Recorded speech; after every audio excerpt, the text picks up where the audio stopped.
Hi, everybody. This is Blaine DeSantis, and I welcome you to another week of Books and Looks. Yes, it's our weekly look at the voyage of discovery as it pertains to books. That's right. We're looking at books that I have read, authors that I've interviewed, and each and every week you can find us on all of the podcast channels that are out there, including Spotify and Apple Podcasts.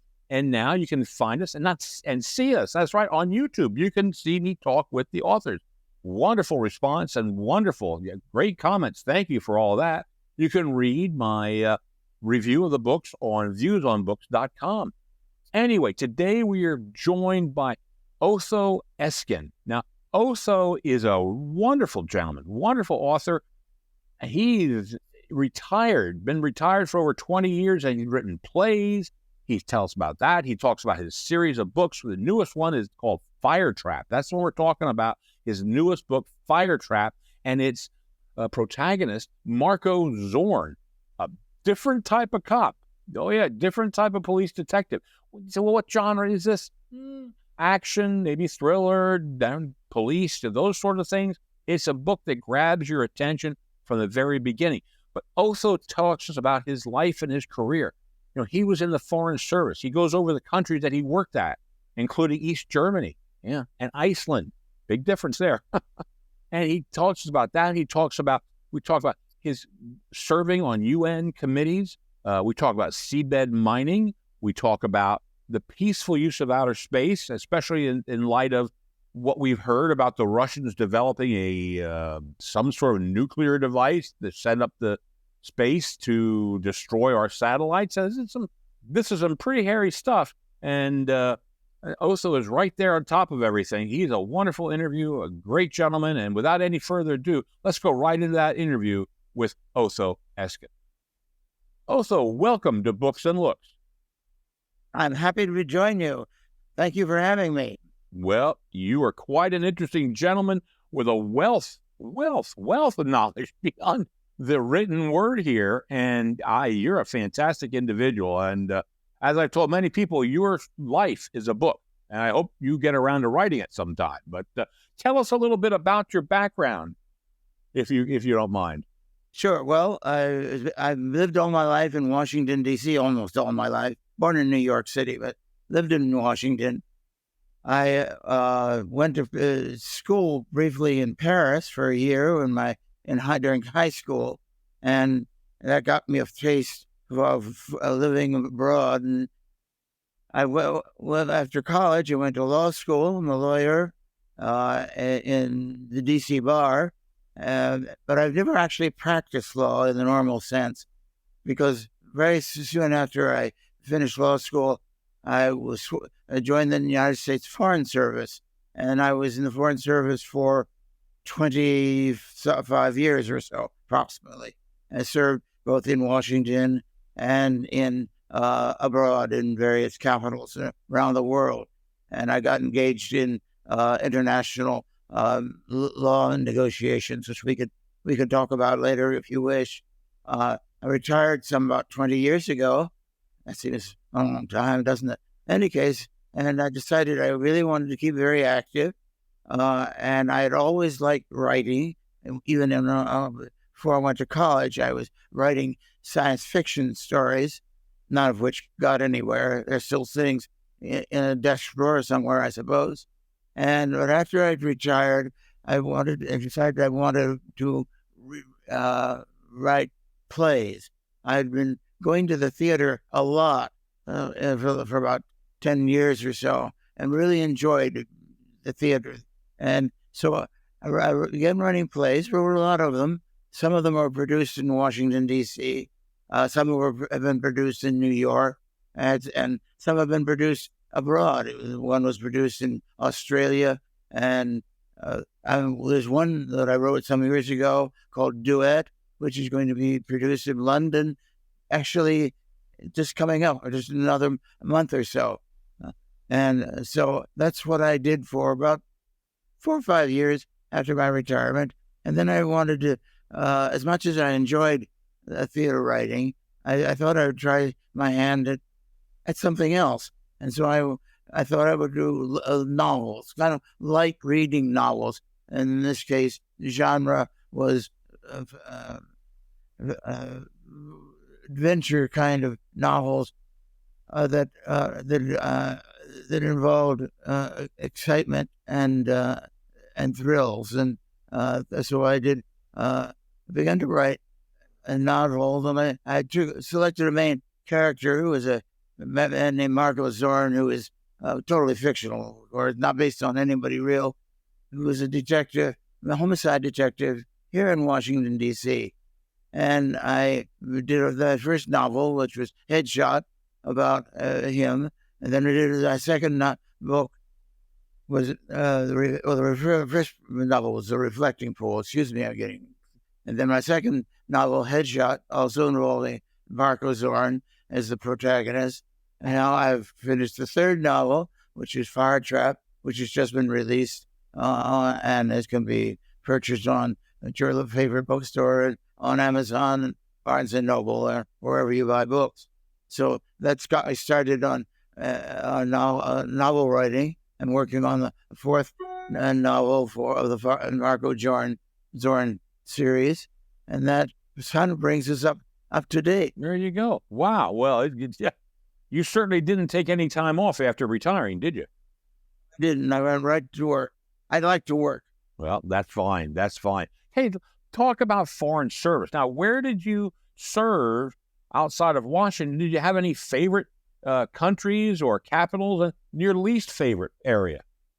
Well, probably. Well, each one was different. I served. My first assignment abroad was in Syria. I went to Damascus, which is a fascinating country. Still is.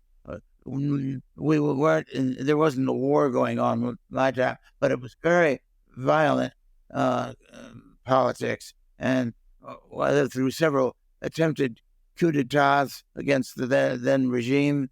There was a big struggle within the Arab world between then the president of Egypt, Nasser, and various other leaders in the Arab world.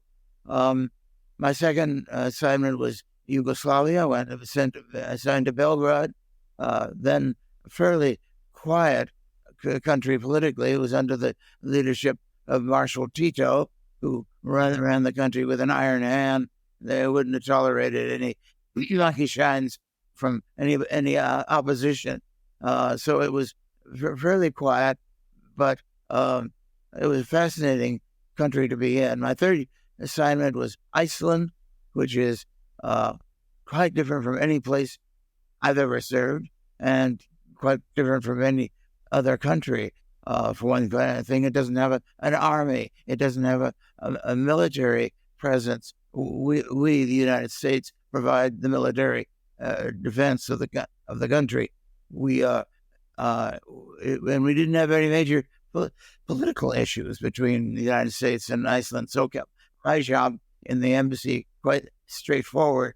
And then finally, the complete contrast, I was assigned to the German Democratic Republic, which was then the communist regime in East Germany. I was there during the height or depth of the Cold War, or however you want to describe it, and then left. I was there during the Berlin Wall was up and running, and had occasion to cross it, the Berlin Wall, at least once or twice a day, going through Checkpoint Charlie. Totally different world, an authoritarian, totally police state, as you can imagine. And where we were unlike, say, Iceland, where we, the United States, were the putative enemies, or at least suspected enemies, so that we were under constant surveillance by the police, secret police, the Stasi. It was a fascinating country politically to be in. So favorites, I can't say. The easiest country to work in then was Iceland. The hardest country was East Germany. The other countries had their problems, but they were interesting countries historically, socially, and I took full advantage, or tried to take full advantage of my presence there, just to get to know the people, to get to know the country, get to know the history. So that's what I did. That's fascinating, because having served in Yugoslavia and East Germany, you served in two countries that were communist controlled, and yet there you seem to talk that there's a big difference in the feeling and the attitude in the two countries. Well, there were a big difference. One thing is Yugoslavia under Tito was independent of Moscow. Tito would have described his country as communist, but it wasn't under the Comintern, and they had close relationships with the Soviet Union, but they did not take their orders from Moscow. Just the opposite in East Germany. When I was there, the Soviet army had large presence, tanks and infantry, artillery, and aircraft. It was their front facing NATO, and they were there to defend the home country, Soviet Union, from any attack from NATO. And of course, from NATO's perspective, they were there to launch an attack on NATO itself. So it was right on the front lines, and anything that was done of a political nature was dictated by Moscow, and nothing. It was not a free country in any sense. By contrast, Yugoslavia was a totalitarian state, but it was kind of totalitarian light, if you can follow what I'm saying. Yes. Yeah. Okay, great. Well, now, one of the things we haven't touched on, and this is fascinating, is that you were also on two UN committees, one about the law of the seas, and four. Yes. Oh, my Lord. Well, I only have two here now, the law of the seas and one on space. Let's talk about that, the law of the seas and seabed mining, because you were involved in all of this. First of all, how did you get placed on those committees? Did the president have to put you there? I was a foreign service officer, so I did whatever I was told to do and go to wherever I was told to go. But I was kind of gravitated into these international law negotiations that were being undertaken just about the time I was engaged. The law of the sea was the third convention on the law of the sea. There were two earlier ones that failed, and because they couldn't agree on the territorial limits of the coastal states. And it was very important to the United States to get this straight, because we have a Navy, as you recall, and the Navy goes all around the world and has to know whether they're in the territory of another country, or if they are, how they behave, and if they're not, what they can do. And it was very, very important to the United States as a Navy power to get this straight. And so we, the United States, I think it's fair to say, initiated the third convention on the law of the sea to straighten out territorial limits in the ocean. But it turned into an enormous effort. The Law of the Sea Convention, I have a copy of it right here somewhere. It goes hundreds of pages, because it started off with the territorial limits, but then went on to every other conceivable use of the ocean, all legitimate uses of the ocean, environmental protection, fisheries was a big issue for negotiating. I wasn't involved in that side. I got involved in the Arctic and the Antarctic, so there was almost no end to it. At the end of the day, the United Nations agreed on a convention. We did not. We were, I think, the only, I'm not sure, or the only country that refused to sign the Law of the Sea Convention. And we're even to this day, we're not a signatory, even though many respects we were very happy with the results. But there was one issue, which was seabed mining, which we objected to our government rejected to and couldn't sign it. So, but we, in one sense, we have the benefit of the Law of the Sea Convention because it's now in force for almost every country in the world, ourselves accepted. But I'm sure we abide by the term of the convention because it works ultimately in our favor. Interestingly enough, we work quite closely with the Soviet Union in the negotiations on that treaty, not on deep seabed mining. I don't think they cared that much, but they cared very much about Navy, the freedom of the high seas. So our Navy and their Navy had a lot in common, even though we had a lot that we were potential enemies. The lawyers could get along because we had the same interests at stake. Wow.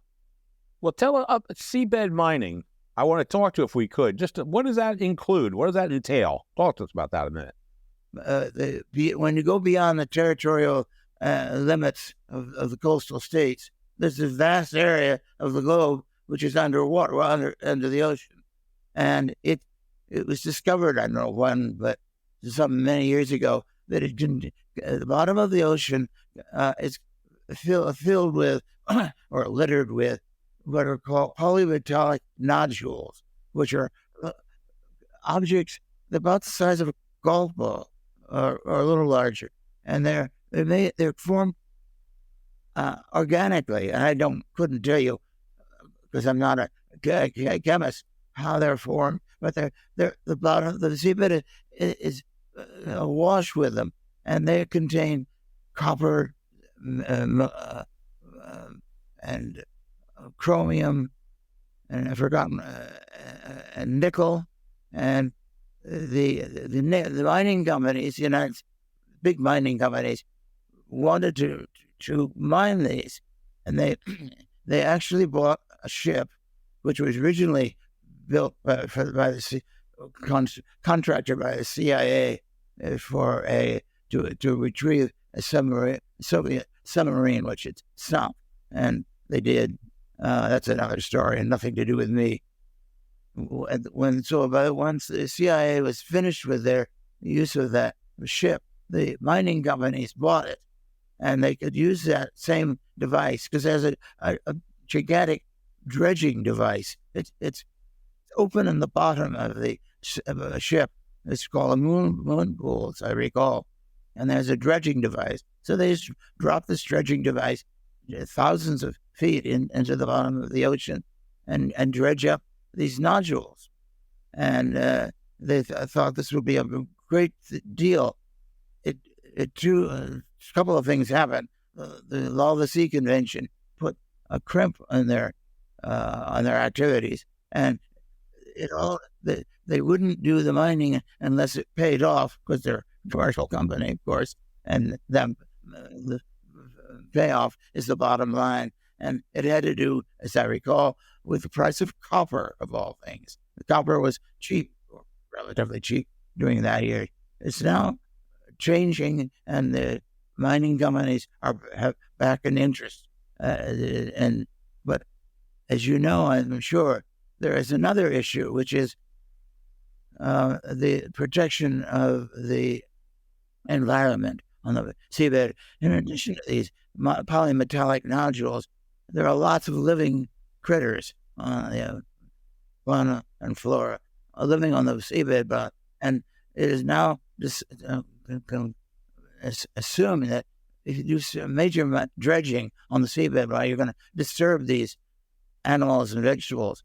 And so there's another whole dimension to the mining, which I have to confess I never thought of when I was working on the issue, and I don't think it ever came up, or it did. It was a few environmentalists. The mining companies didn't care, but now they care very much. And there are some oceanic countries, and I don't recall now which ones they are, that have claimed want to issue licenses for mining companies to mine the polymetallic nodules, and it's now become an environmental issue. The control over these mining is done by a seabed authority, which is located in Jamaica, and they have to issue a license. And so that the issue now is evolving into a licensing from a seabed authority, which will take into account all these considerations. That's what I heard. Okay. Well, now let's go just for a few minutes because we got to get to this book eventually. But you're involved with that International Space Station and peaceful use of outer space. And yesterday we heard that the Russians now are having some capability of having nuclear weapons out in outer space. Peaceful? Is that peaceful? Tell us about that. There are treaties out there which precede me. I had nothing to do with negotiating them, which control the use of outer space. And they were been in place for decades now. I don't know when they were first established, probably about the time of the United States moon landing. And one of them prohibits nuclear devices in outer space. That's my recollection. I haven't looked at the text of the treaty in 20 years. So if what they're being reported is true, the Russians will be in violation. They haven't done anything yet. This is, I think, is a planning stage that our intelligence agencies have learned about. We don't know what they're actually doing, but the intention, if newspaper reports are correct, is for the Russians, not Soviet. That dates me, doesn't it? The Russians to set up and that could knock out our communications satellites, which would be a disaster. Too much of our all of our communications, as you may recall, it came up a year or so ago in connection with the war in Crimea, when a U.S. company, which controls a privately owned satellite network, was going to renege on allowing their satellites to be used for communications by the Ukrainian military, and that would have just blinded them, because the modern military, we depend on both the United States, but every other major military depends on satellite for communication and observation. So if the Russians would be able to knock out our satellites, would blind our military, but would also blind everybody watching TV. So it would be. Don't take our TV now. Don't do that. And the other thing I mentioned is that if you blow up a satellite, it creates space debris, space junk. And that stuff stays up there for decades and is flying around in space at 16,000 miles per second. Per hour is not per second. And if you hit one of these things, one of these little pieces of debris hits an object like a satellite or a space station, it can punch a hole right in it. And it can be disaster. I mean, literally disaster. If you have men on board a space station get hit, it could put it out of operation. It could wreck it. So this is serious stuff that we're talking about. I mean, space junk is already a serious problem. And I'm sure the Russians and other space countries monitor this stuff up there, and so to keep out of its way. But this is a lot. Could be very serious for a variety of purposes. Not immediately, because as far as I know, the Russians have not launched any killer satellites, but they're trained to do that. What we'll find out. Hearing today. Yeah, that's right. Yeah. Wow. Well, now we're going to have to divert from your fascinating life to now your life as an author. And you told us you wrote the plays. Now you decided to write books. Did you have any favorite authors or books that you used that said, "Hey, I really want to go into that genre or pattern or something like that"? not the genre. I like books. I read, like so many people do, spy novels, Jean Le Carré and others of that. I don't write spy novels, but I like the style that they use in writing. So, but I didn't start off with a particular model. I wanted to write books with a lot of action in it, a lot of events, things are going on, and I also, in each novel I've written so far, I've picked what I thought was a threat, a potential threat to the United States. In the first novel, The Reflecting Pole, the bad guys were white nationalist militias. The second one, the second novel involved an assassin sent to the United States to assassinate the leader of a former Soviet and now Russian satellite country. It was modeled, actually, at the time, Putin's threats to Ukraine, which of course have grown since, and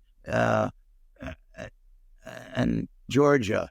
I placed I changed the country to Montenegro, so I had the Prime Minister of Montenegro visiting the United States on a state visit, and assassin sent to have her killed, and my protagonist, Marko Zorn, finds himself in a position of having to protect her and to prevent that from happening.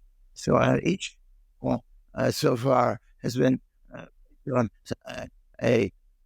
something in the news that threatens the United States or some aspect of it. The most recent novel, Firetrap, is about a big pharma and one of the criminal pharma corporations selling a drug which is highly addictive and dangerous, and taken too much is fatal, and it is causing a plague in the United States.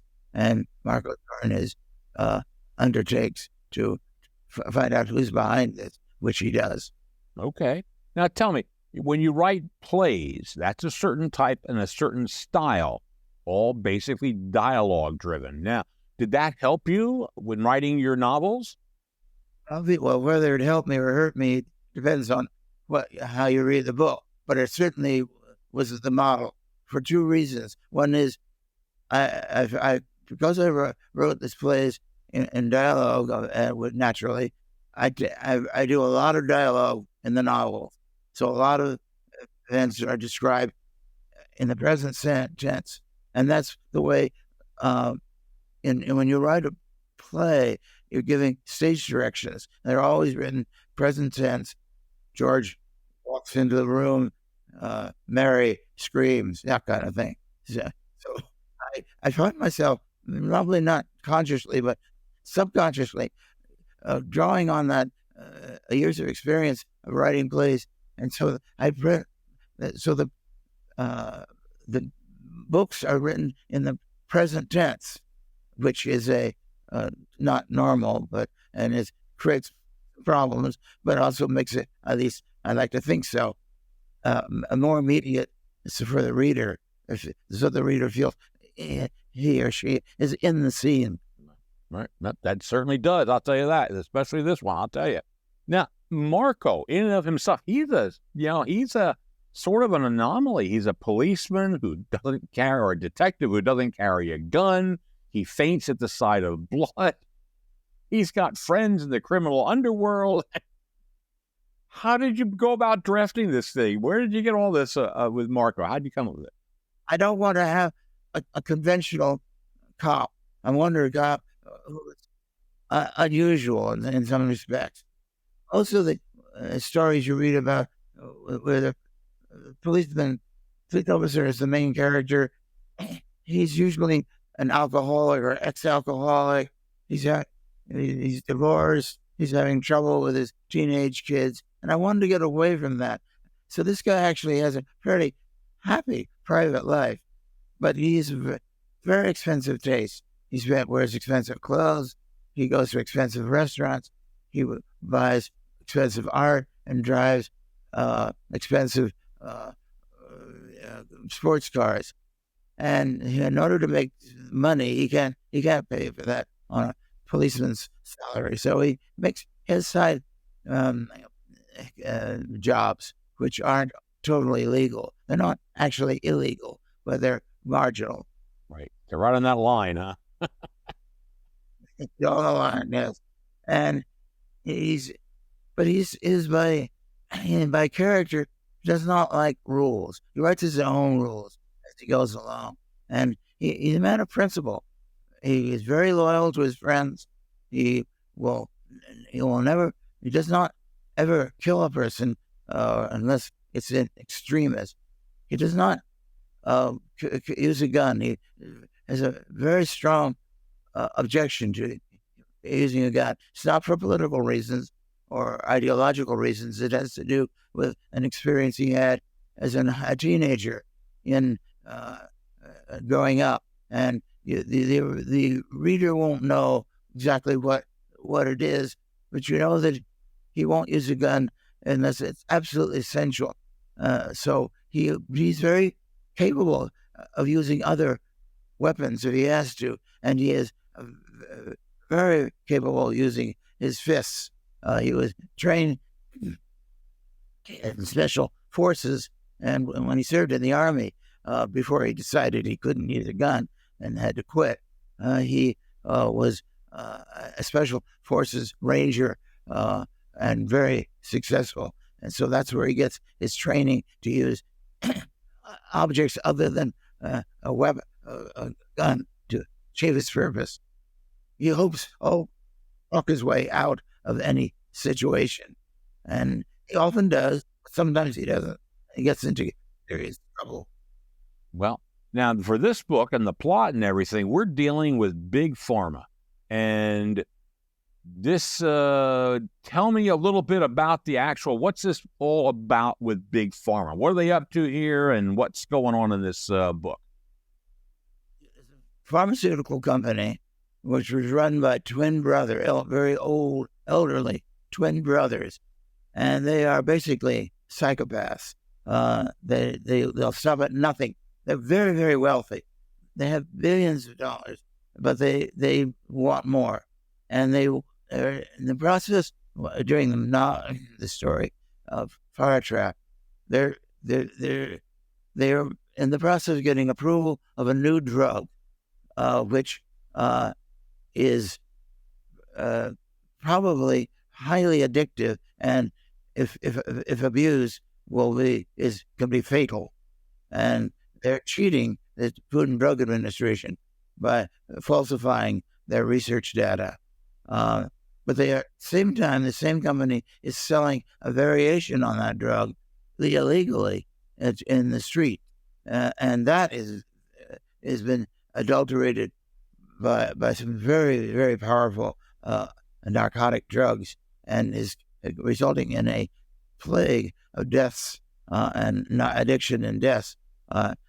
And so this is what draws Marko Zorn into it. He's asked by one of his criminal colleagues or associates to look into this, to stop it, because it's an elderly woman who runs a drug operation herself, but this new drug that's on the streets is devastating her community.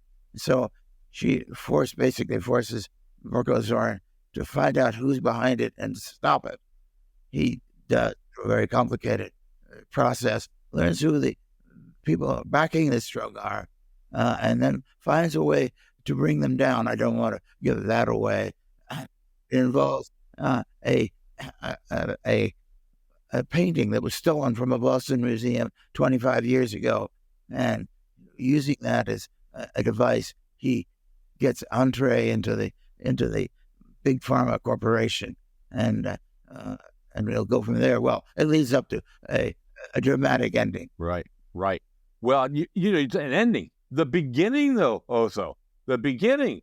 boom, we have a huge explosion. We got a fire in a car, and my word, a horrific. It grabs you right away, and then all of a sudden, yep, Marco's there, and all of a sudden he's told, "Hey, you got to go see Sister Grace." Now, Sister Grace, is she in prior books also, or is she a new character? She was in the very first book. Yes, she was a major character in the Reflecting Pool, where he was also engaged in, and she engaged him to stop a drug feud among gangs in Washington, which he does not like to do this because it's engages him with some very violent people, but he survives. Well, I'm giving away. I don't want to give away the ending of the Reflecting Pool for those who haven't read it yet. Yeah. The person who was killed at the very beginning, you don't know that right away. You learn it much later. Is a whistleblower, an employee and co-owner of this big Pharma corporation, which is selling these illegal drugs, and he's ratting on the Pharma corporation, the Food and Drug Administration. So these psychopathic twin brothers arranged to have him killed in a very violent way, dramatic way, to discourage anybody else in the corporation from doing the same thing. Well, I'll tell you what, it certainly does, and everybody in that corporation is kowtowed by those two older gentlemen and is afraid to do anything. But they're violent. Oh my, yeah. Now, did you pattern this after the company that was involved in the opioid situation? Very loose way. Yes, I was. Yes, the individuals, of course, are totally fictional. There, as far as I know, there are no psychopathic twin brothers behind the opioid epidemic. But yes, I read. Well, the first thing I did, actually, that was the inspiration for Firetrap, was I read a lot about OxyContin and the marketing of OxyContin, and I was horrified, like everybody else. And how could that happen? And how do you keep that from happening again? Because it was causing such destruction among in all kinds of places, not just the big cities. A lot of these were in small towns and the country, not so far from where I live in West Virginia. It's just devastated by this. So I read a lot about OxyContin and the company that was producing it, and then using that as a springboard, I wrote Firetrap. Wow. Yeah, I'll tell you, it was fertile fodder, and you used it. I'll tell you that much. Now, I love the part, and you got to know, I love art, okay? And so I love the part where you actually get into I think it was a Vermeer painting that was stolen from the Gardner Museum, and you get. I'm assuming that these twin brothers were involved in the black market art, if I'm not mistaken. Not really. Well, the way I can see it is, they weren't involved in the black market so much as they wanted the painting.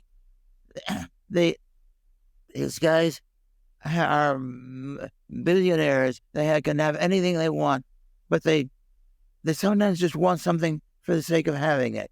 Not because they can use it. They don't need a painting. They've got one of the brothers has an art collection already, a very valuable art collection, but for some reason or other, one of the brothers, visiting the Gardner Museum many years ago, like 30 or 40 years ago, seen this painting and became enraptured by it. This is a painting, as you say, by Vermeer, and it was he wanted it, not for money. He didn't need to sell it. He could never show it because everybody would recognize it. So he arranged to have it stolen. And then when he got it, fine. And then the thief refused to give it to him. That's a subplot in the story. But eventually, he does get it. But it means nothing to him. It's just an object that he wants. He doesn't. You say you love art. I'm not sure that these brothers really love art. They love possessions, and they want to have what other people want, and it's as simple as that. So as you may recall in the book, they finally get this premiere, which has been missing for 25 years, and they just put it in. They live in a junk heap. They're hoarders, and they just add the premiere painting to their hoard. It's just, they don't hang it up. They don't show it to anybody. It's just lying on the top of a piano, which was a big mistake on their part. Yes, it was. Turns out. Yeah. Now, one of the sub characters who I have a feeling might just be showing up in one of your future books is their niece. Tell us a little bit about their niece. Well, yes, that's for the reader is going to be a mystery. Yes, they have a niece who is an attractive young woman who is nominally the company's Washington representative, all these big corporations. So she's the one who deals with Congress, with the press. She's the public face of this corporation, and she's very sweet and attractive, and she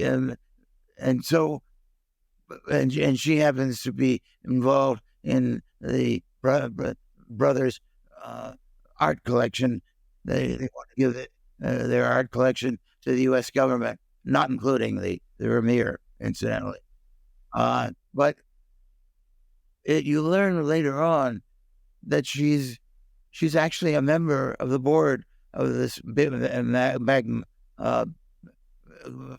pharma corporation, and that she is half owner through her mother, who inherited a vast fortune.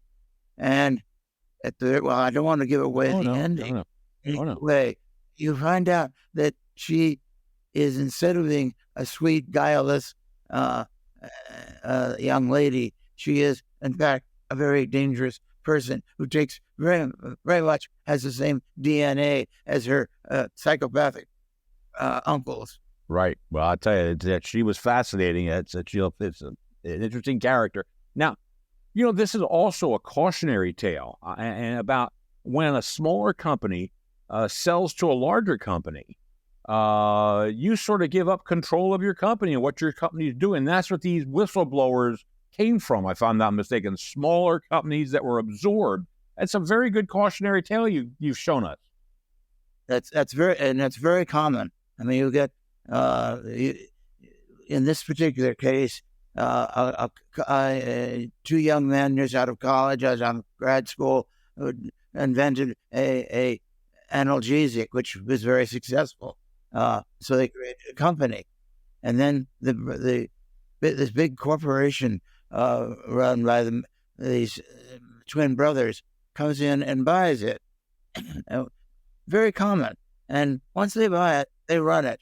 And instead of they changed the old company from a research company, which was looking for new drugs and new therapies, into basically a company that buys the work of other people and corporations. So it's no longer a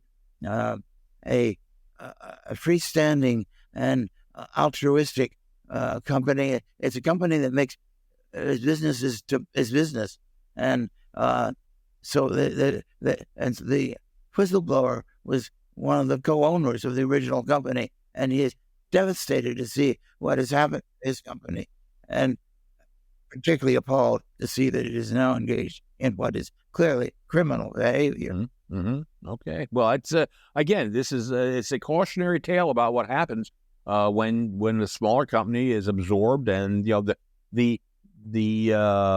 leaders, the scientists of that company are now employees of the bigger company, in effect, and you got to do what the other guy says, whether you like it or not.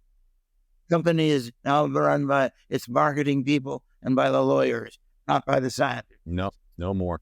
Well, we could keep going on here, Otho, but unfortunately, I got to let you go a little bit because, you've been talking and having a great time with us today. But I want to ask you, what's next? Are you going to make another play? Are you going to write another book? What's coming up for Otho Eskin? Well, I don't know. A good question. I'm writing another book right now. It still involves the same protagonist, Marko Zorn. It takes place in Washington, but a completely different opponent. In this case, it's a neo-Nazi organization, which putting together some very dangerous plots. So Marko Zorn has a very dangerous opponent, but I'm just about halfway through it, and it's great, but it'll be a while before it's done. You write every day? Is that on your schedule? I got to write every day at a certain time of day? If I don't write every day, I get rusty. If I write every day, when I turn on the computer and read all the hundreds of emails, which I don't want to read, I can go right into writing, but I need to get the system oiled by writing constantly. Wow. And what I like is the fact that you use sort of the things that are going on right now, the current events that are happening in America and affecting America.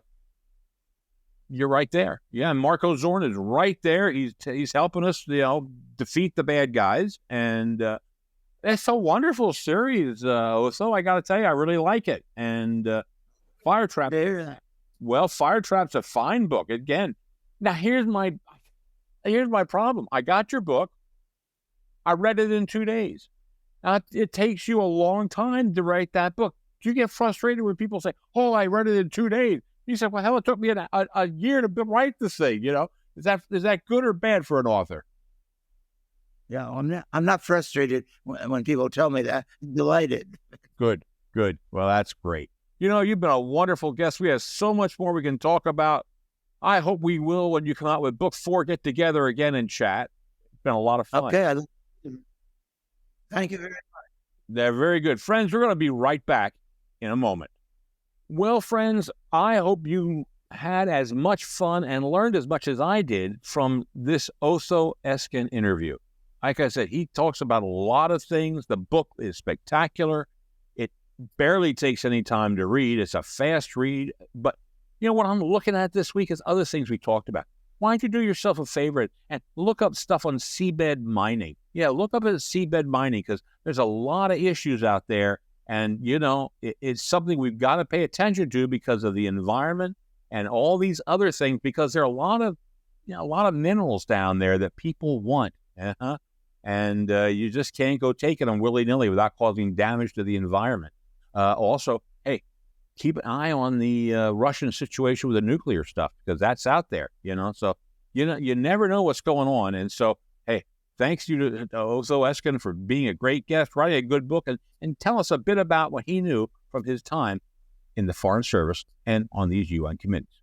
So anyway, on behalf of viewsonbooks.com, on behalf of my good friends at Podcast Studio X, this is Blaine DeSantis for Books and Looks, saying may all your leaves be pages.